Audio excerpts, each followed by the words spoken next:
We're ready, Jay. All right, let's call this meeting to order. Let's go roll call, please. Genslinger. Here. Havlet. Here. Gurza. Here. Larson. Yep. Osterloo. Schmidt. Sonny. Here. Hilscher. We have a quorum. Okay. Agenda has been provided to us in a packet of information. Does anybody have anything on the proposed agenda that they would want to declare a potential conflict of interest? I'll abstain from 10. Thank you.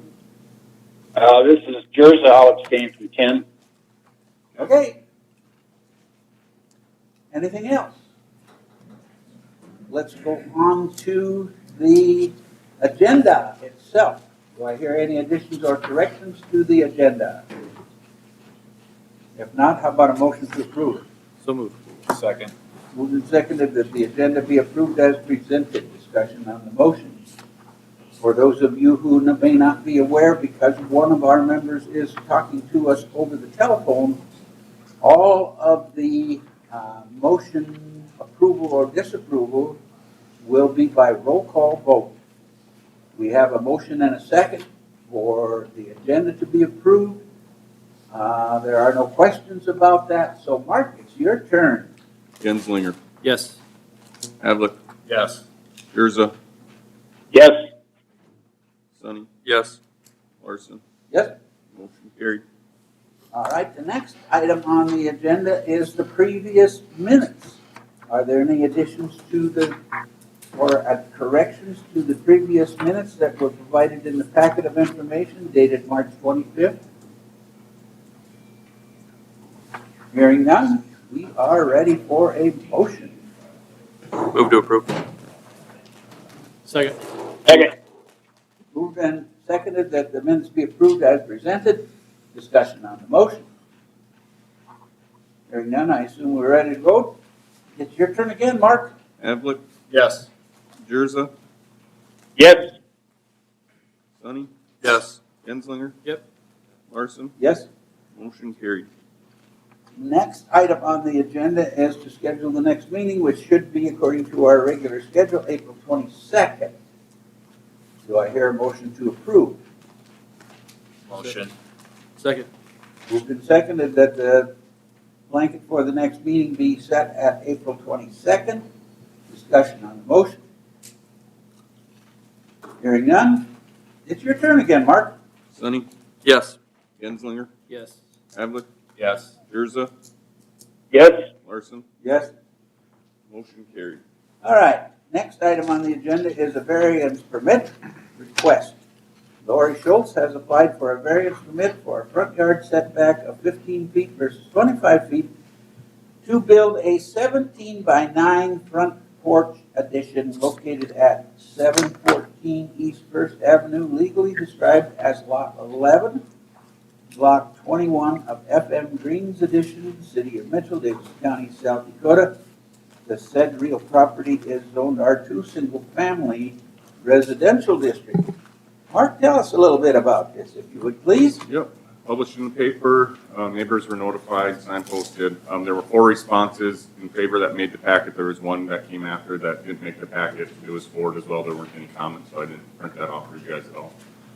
The applicant would like to put a covered porch in front of their house. You can see on the vote on the screens right now what that would kind of look like for what she's looking to do.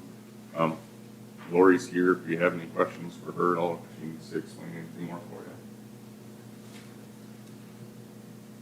Looks to me like another 50-foot lot from way back when. Yeah, 50-foot wide lot. Lori, you want to talk to us? Add anything to what Mark's been telling us? Just mainly, my, Podium and state your name, Lori. my name is Lori Schultz. I live at 714 East First.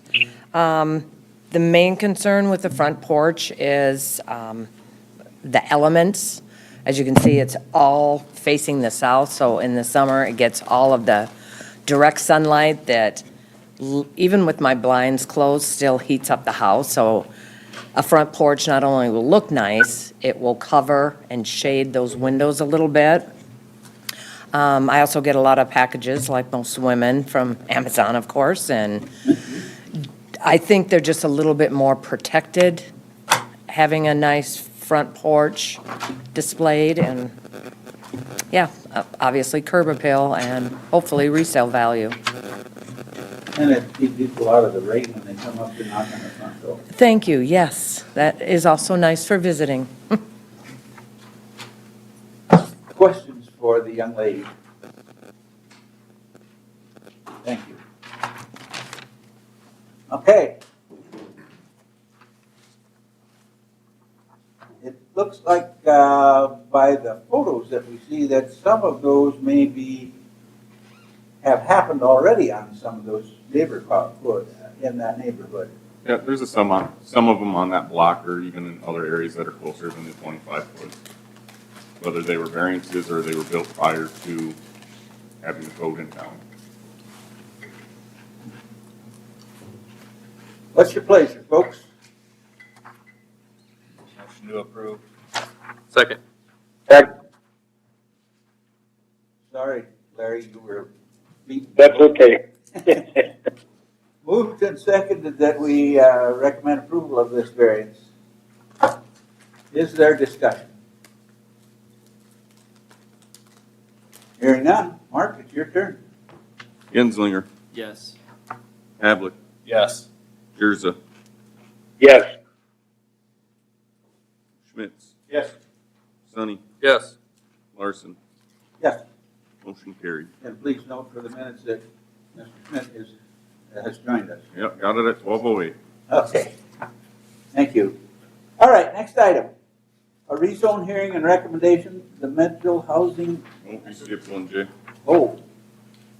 excuse me, a variance permit. Lynn Eichmann has applied for a variance permit for a side yard on the corner setback of 8 feet versus 20 to place a 12 by 20 storage shed located at 1528 Pebble Beach Road, legally described as Lot 29, Block 4, Lakeview First Edition, City of Mitchell, Davidson County, South Dakota. This property is also zoned R2 Single Family Residential District. Comments? Mark, talk to us. Published in the paper, neighbors were notified, sign posted out there. There was one that made the packet that was for it, and one that didn't make the packet that was also for it.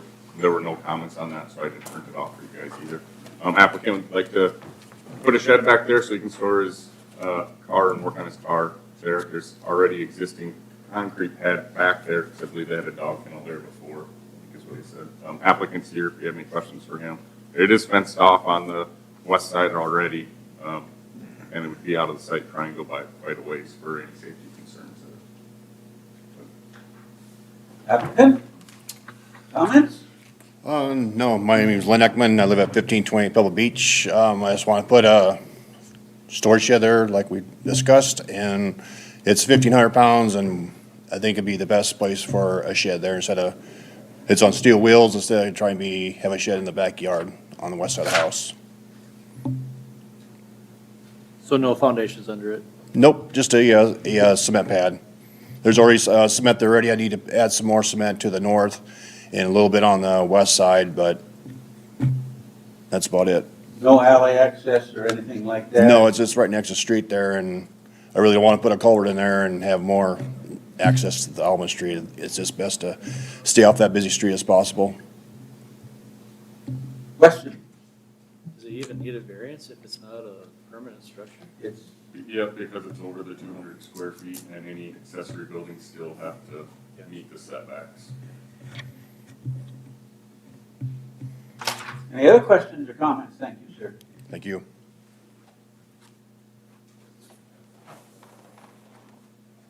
If not, what's your pleasure, folks? Move to approve. Second. Moved and seconded that the variance be recommended for approval. Discussion on the motion. Hearing none, Mark, it's your turn. Havlet, Yes. Jurza, Yes. Schmitz, Yes. Sonny, Yes. Genslinger, Yes. Larson. Yep. Motion carried. Now let's go to the rezone hearing and recommendation. MAHI has requested a portion of Lot 1 and Lot 10, Block 1B, Ridgeview on Foster Addition be changed from UD, Urban Development District, to R3 Medium Residential District. Portion of Lot 6 through 10, Block 1B, Ridgeview on Foster Addition be changed from R4 High Density Residential District to R3 Medium Residential District. A portion of Tract DR1A, Ridgeview on Foster be changed from R3 Medium Density Residential District to R4 High Density Residential District. Mark, talk to us. We Published just in the looked at papers, this here yeah. not very long ago, didn't we? Yeah, published in the paper, signs were posted, neighbors were notified. There's one in the packet that was for it, one that didn't make the packet that was also for it. No comments with that at all, so I didn't print that out. Yeah, we've seen this location quite a bit lately. With the replatting that they did, it didn't quite line up with boundaries for the rezone that we'd done previously, so this is really kind of cleaning that portion of it up. Actually, the way I did it was held the two plats together and looked to see where the line was from one to the other one, so that's why it's, those lines are the way that they are. You can see here was the old layout for how R4 went. With the new layout, the lots came a little further south, and with the road getting vacated previously, it was technically, we don't do our boundaries for zones by road, so technically that would still be kind of urban development. So yeah. Can answer any questions you have, or Terry Sabers is here as well. Move to approve. Second. Moved and seconded that the rezoning be approved as presented. Discussions? I don't see any smiley faces in the back row that are looking to make any of the comments, so, and I don't hear anything from the commission itself. So Mark, it's your turn. Schmitz. Yeah. Sonny. Yes. Genslinger. Yes. Havlet. Yes. Jurza. Yes. Larson. Yep. Motion carried. All right, number 10, hearing and action on establishing the boundaries of approval for a project plan for tax increment financing district number 33.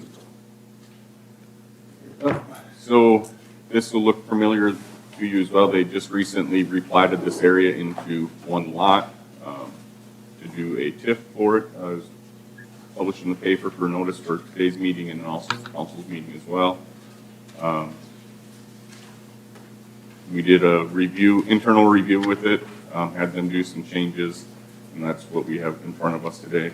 Justin, do you want to go over it? Yeah, I think Mark's hit on a lot of the important points here. As he said, staff did do a review of the project. There were a number of issues that we had to work through, including making sure that the boundaries were going to be usable. That's kind of how we ended up with the recent replatting that was done there, and the existing boundary should all be easy to work with and should function well for the county. Aside from that, it does meet all of the statutory requirements and the requirements from our TIF handbook. Just an overview of the project itself. It's going to be the relocation or an expansion of a business that would be located at that site. And Primarily infrastructure. Yep, it'd be a majority of the building costs that comprise the project cost breakdown. The project plan does include kind of a breakout of all of those different aspects of the project in a good amount of detail. There's also some pictures included of the existing site conditions and the proposed new improvements and how they would kind of fit together. So I think with that, we can open up for questions, and I know that there's a representative of the applicant here, so if they've got anything they want to say, now would be a great time for that. I do have two additional comments. This is Stephanie Allwine, City Administrator. First is that this is set up as a grant that would be passed back to the developer. We usually state that on all of our TIF applications. That is the process that we're using now. Means it does not go against the city's debt capacity. And then the second thing is in the project plan, you'll also see that they noted some job creation with the expansion in the location of the business as well.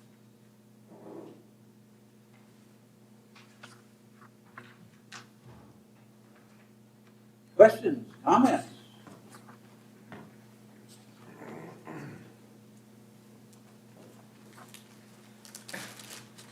Hello, Austin Iverson. I'm the developer and owner of the property. So this is a proposed power sports dealership, and as Stephanie had added, that yes, it will add not only more taxable sales for our community, but it'll also add more jobs to our community. And we will be relocating the old Palace Motorsports on 600 South Sanborn to 680 South Burr, which is where this TIF is proposed. And of course, without this TIF, the project would not be feasible. So we're really hoping that we can get something done here. Question, just a second, Mr. Iverson. Anybody got any questions for him? Okay, sorry to bring you back. No, it's all good. So as you're aware, the process for this board is to set the boundary for it as one motion and then to recommend approval as a second motion is how it would be done. Do those in the affirmative and vote how you so please at that point. That'd be procedurally how to do it. City folks, you got any comments or questions at this point? Before we start making motions? I would say maybe just before you do the motion, if you wanted to pull up the TIF grant request was, believe approximately $750,000 for the project.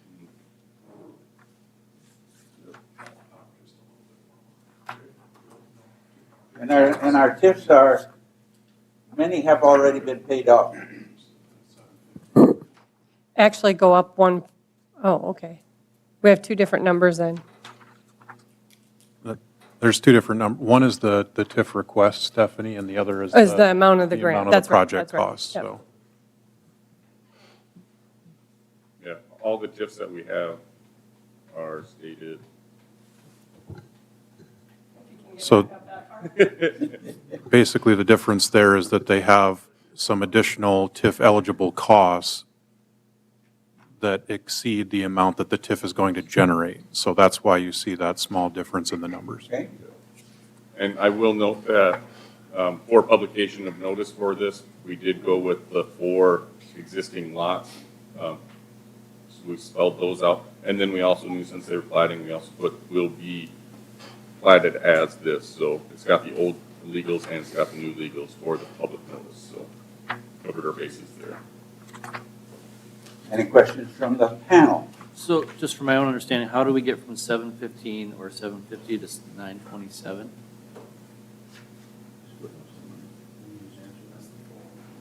You might have, I don't know that I understood.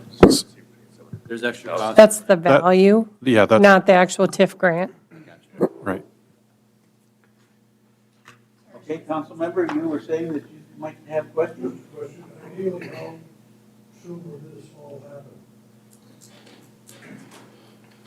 Mr. Iverson will have to answer that. Thanks for the question, Mr. Dosher. As soon as possible. Realistically, if we get approved here and then we can push through council, that I can guarantee there'll be something shown this year even. Maybe not fully erect and open for business, but it'll surely be this year. Thank you. Are we ready for a motion? Do I hear any more discussion? I don't hear any more discussions or questions, so we need 2 motions. First to approve the boundary, and then the second is to approve the application. That's correct, yep. The first one would be to set the TIF boundary of a plat of Lot 1 of Archer's First Edition. With that, we'll leave a portion. Motion to approve the boundary. Second. Moved and seconded that the boundaries be approved as presented. Discussion on the motion. Hearing none. Guess what, Mark? Genslinger, Yep. Havlet, Yes. Jurza, Abstain. Schmitz. Yes. Sonny, Abstain. Larson. Yes. Motion carried to set the boundaries. Okay, the boundaries are set. Next, motion, and you'll have to help me with this one, Mark. We need to approve. Approve the project plan and recommend approval of TIF District Number 33. Thank you. So moved. Second. Moved and seconded that the project plan and TIF district number 33 be approved as presented. Discussion. Hearing none. Mark, it's your turn again. You've been busy today, haven't you? Yep. Havlet, Yes. Jurza, Abstain. Schmitz. Yes. Sonny, Abstain. Genslinger, Yep. Larson. Yep. Motion carried. Is there any other business to come before this body at this time?